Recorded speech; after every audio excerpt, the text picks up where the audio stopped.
chapter 9. And he entered into a ship and passed over and came into his own city.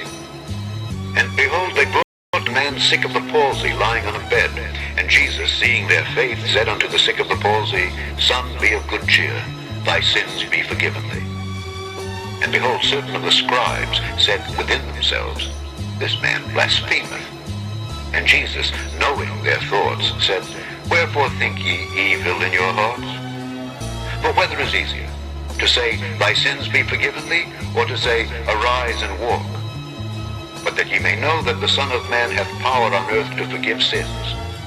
Then saith he to the sick of the palsy, Arise, take up thy bed, and go unto thine house. And he arose and departed to his house. But when the multitude saw it, they marveled and glorified God, which had given such power unto men. And as Jesus passed forth from thence, he saw a man named Matthew sitting at the receipt of custom, and he saith unto him, Follow me. And he arose and followed him. And it came to us, as Jesus sat at meat in the house, behold, many publicans and sinners came and sat down with him and his disciples. And when the Pharisees saw it, they said unto his disciples, Why eateth your master with publicans and sinners? But when Jesus heard that, he said unto them, They that be whole need not a physician, but they that are sick. But go ye and learn what that meaneth, I will have mercy and not sacrifice.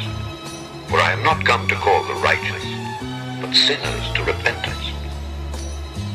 Then came to him the disciples of John, saying, Why do we and the Pharisees fast oft, but thy disciples fast not? And Jesus said unto them, Can the children of the bride chamber mourn as long as the bridegroom is with them? But the days will come when the bridegroom shall be taken from them, and then shall they fast. No man putteth a piece of new cloth unto an old garment, for that which is put in to fill it up taketh from the garment, and the rent is made worse. Neither do men put new wine into old bottles, else the bottles break, and the wine runneth out, and the bottles perish.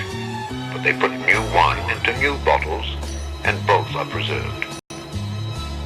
While he spake these things unto them, behold, there came a certain ruler, and worshipped him, saying, My daughter is even now dead, but come and lay thy hand upon her, and she shall live. And Jesus arose and followed him, and so did his disciples. And behold, a woman which was diseased with an issue of blood 12 years came behind him, and touched the hem of his garment. For she said within herself, If I may but touch his garment, I shall be whole. But Jesus turned him about, and when he saw her, he said, Daughter, be of good comfort. Thy faith hath made thee whole. And the woman was made whole from that hour. And when Jesus came into the ruler's house and saw the minstrels and the people making a noise, he said unto them, Give place, for the maid is not dead, but sleepeth. And they laughed him to scorn. But when the people were put forth, he went in and took her by the hand, and the maid arose.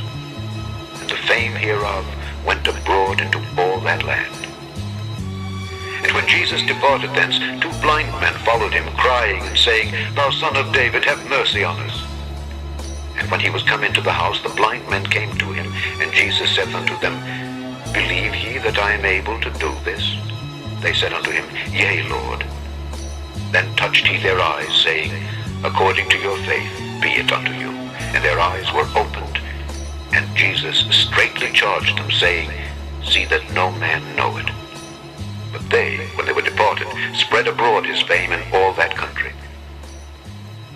As they went out, behold, they brought to him a dumb man possessed with the devil. And when the devil was cast out, the dumb spake. And the multitudes marveled, saying, It was never so seen in Israel. But the Pharisees said, He casteth out devils through the prince of the devils. And Jesus went about all the cities and villages, teaching in their synagogues, and preaching the gospel of the kingdom, and healing every sickness and every disease among the people.